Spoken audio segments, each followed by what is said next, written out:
नमस्कार, MDP news 24 में आपका स्वागत है। मैं हूं उमेश मिश्रा। बढ़ते आगे खबरों की ओर।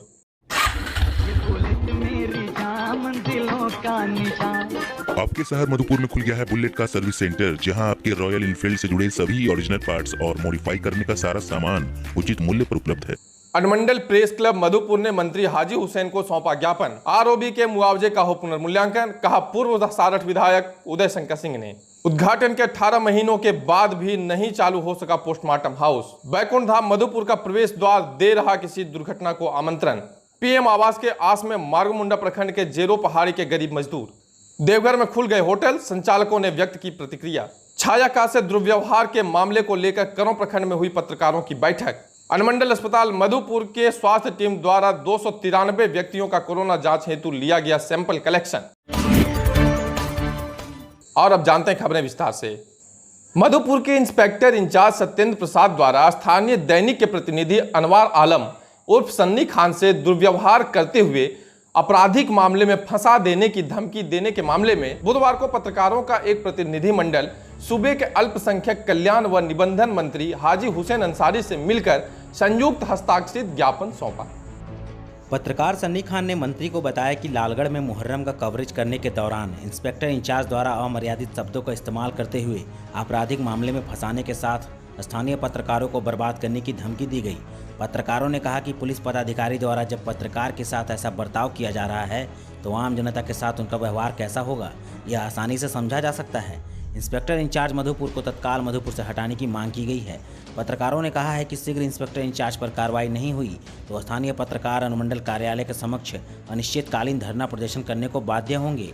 यदि स्थानीय पत्रकारों के साथ कोई अप्रिय घटना होती है तो इसकी सारी जवाबदेही प्रशासन की होगी। मंत्री हाजी हुसैन अंसारी ने पत्रकारों की बातों को गंभीरतापूर्वक सुना और मामले में समुचित कार्रवाई का आश्वासन दिया। मौके पर अनुमंडल प्रेस क्लब के सभी सदस्य मौजूद थे। सारठ के पूर्व विधायक उदय शंकर सिंह उर्फ चुन्ना सिंह ने बुधवार को स्थानीय काली मंडा रोड स्थित एक निजी होटल में प्रेस वार्ता कर यह बताया कि मधुपुर में डालमिया कूप के निकट आरओबी का निर्माण किया जा रहा है। उसमें लगभग 205 परिवार सरकारी आंकड़े के अनुसार प्रभावित होने वाले हैं, लेकिन वास्तविक में यह आंकड़ा लगभग 1000 परिवारों का है। पूर्व विधायक चुन्ना सिंह ने कहा कि विभाग के द्वारा जो सूची उपलब्ध कराई गई है वह किसी पुराने दस्तावेज के आधार पर दिए गए हैं, लेकिन अब जो प्रभावित होने वाले परिवार हैं उनकी संख्या लगभग 1000 है, इसलिए पहले इसमें संशोधन होना चाहिए। उन्होंने सरकार से यह अपील की है कि भू अर्जन के द्वारा तय किए गए मुआवजे की राशि का पुनर्मूल्यांकन हो, जिससे प्रभावित हो रहे परिवारों को उचित मुआवजा मिल सके।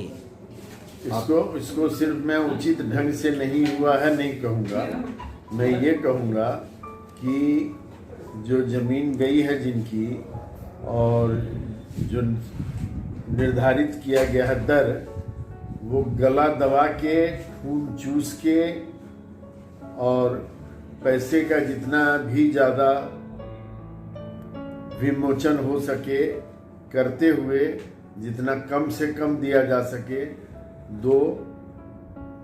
हकीकत में क्या होना चाहिए इसकी जांच बहुत ही आवश्यक है, क्योंकि हर 25 फीट 30 फीट के बाद निर्धारण की गई दर जो है वो आकाश और पाताल दोनों को छूता हुआ नजर आता है।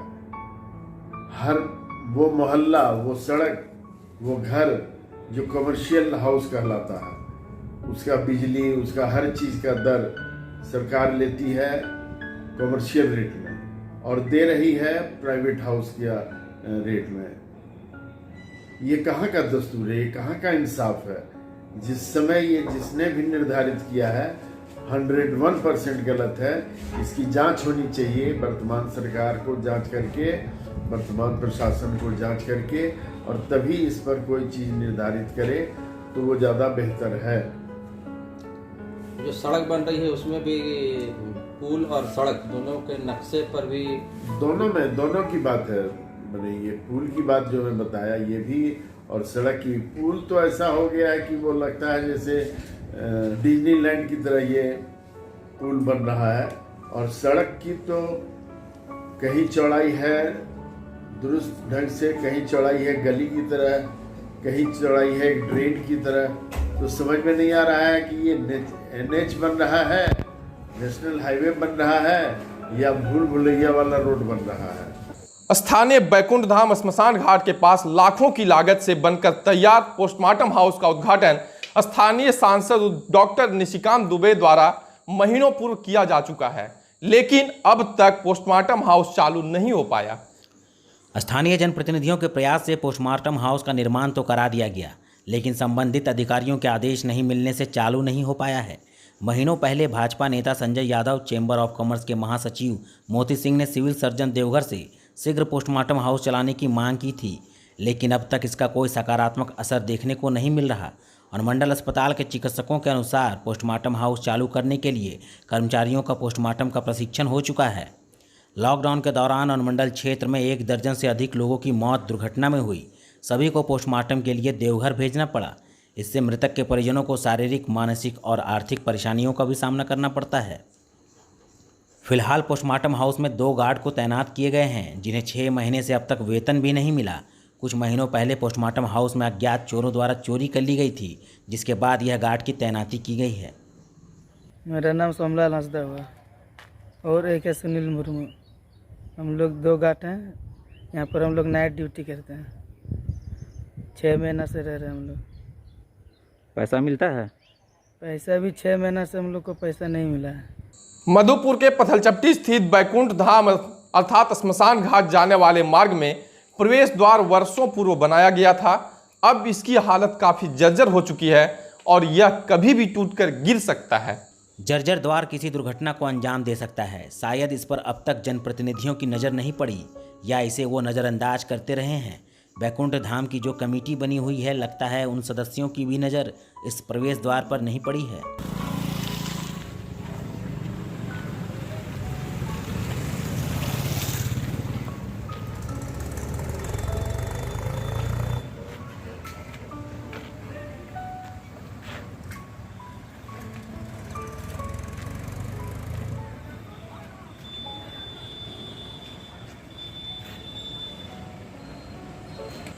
मार्गोमुंडा प्रखंड क्षेत्र के पंदनिया पंचायत में वर्ष 2019-20 में कुल 48 प्रधानमंत्री आवास को स्वीकृति दी गई है, लेकिन कई परिवार ऐसे हैं जिन्हें अब तक प्रधानमंत्री आवास की स्वीकृति नहीं मिली है और वे मिट्टी के कच्चे फूस से बनी मकान में रहने को मजबूर हैं।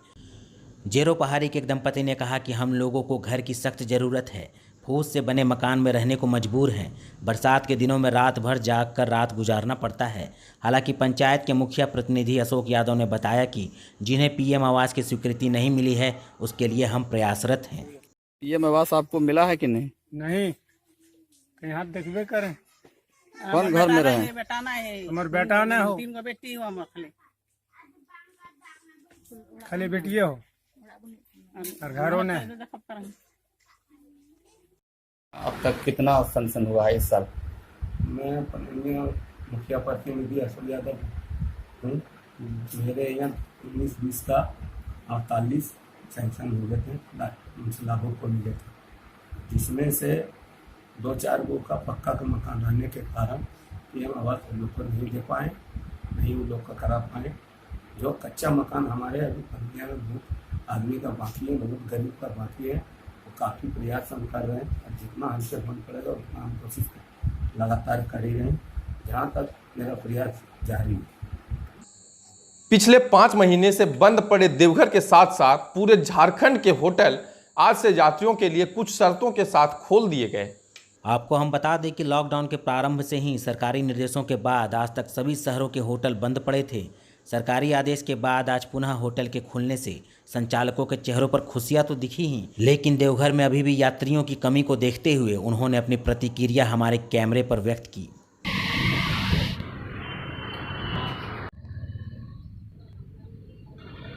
गवर्नमेंट का जो गाइडलाइंस आई हुई है उसके ऊपर हम लोग पूरे प्रिकॉशन लेते हुए फ्रॉम द स्टाफिंग से, क्योंकि मेन पावर ही मेरा जो है हथियार है, तो पहले स्टाफ को, जितने भी स्टाफ हमारे आ रहे हैं उनको totally medical checkup, thoroughly scanning, sanitising पूरे जो है उनको फुल करा रहे हैं, फिर ही उनको हम अंदर डाल रहे हैं। अभी क्या रिस्पॉन्स है? कल 5.5 महीने के बाद होटल और रेस्टोरेंट दोनों खुला है, काफ़ी अच्छा रिस्पॉन्स है होटल का भी और रेस्टोरेंट का भी। काफ़ी दिनों से लोग इंतजार कर रहे थे कि रेस्टोरेंट खुले और मुख्यमंत्री श्री हेमंत सोलन के द्वारा जो है रेस्टोरेंट को खोला गया है और हमारा रेस्टोरेंट जो है उसके लिए बहुत लोग इंतजार कर रहे हैं। सारा स्टाफ भी निकल गए थे, जो बाहर से आए हुए थे स्टाफ। बस हम लोग के 1-2 आदमी जो कि होटल को मेंटेन के लिए रह गए थे। हम लोग भी बाहर से ही हैं, बंगाल से हैं। उसके बाद तो 5 महीना किसी तरह से चल गया। ओनर ने सब्सिडाइज किया है करके हम लोग को भी चलाया है, हम लोग को भी फैमिली को देखभाल किए हैं। अभी मैं हूँ होटल बैजनाथ में। कुंदन जी ये बताएं कि कैसा लग रहा है कि होटल रेस्टोरेंट वगैरह खुल गए, तो आप पहली प्रतिक्रिया क्या है आपकी? पहले तो बहुत अच्छा था, अभी जैसे लॉकडाउन के बाद जो होटल खुला है उसमें टेस्ट बहुत कम आ रहा है। पहले जैसा तो कुछ भी नहीं है, धीरे धीरे आने वाले। अभी आपका फोकस जो है होटल में ज़्यादा है, रेस्टोरेंट में ज़्यादा है? रेस्टोरेंट तो रेस्टोरेंट तो में जो लोग आते थे उनको तो स्थानीय लोग ही आते थे, लोकल लोग ही आते थे। लोकल ही आते थे, प्लस गेस्ट भी आते थे, बिहार से भी आते थे, बहुत सारे जगह से भी आते थे। अब वक्त हो चला है एक ब्रेक का। लौटते छोटे से ब्रेक के बाद खबरों का सिलसिला जारी रहेगा हमारे सहयोगी सूफिया आफरीन के साथ।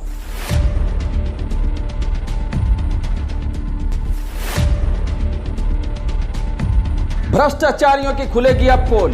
एमडीपी न्यूज लेकर आया है हकीकत, सच से कराएगी आपको रूबरू। अपराधों की तह तक एमडीपी न्यूज चप्पे चप्पे पर रखती है नजर।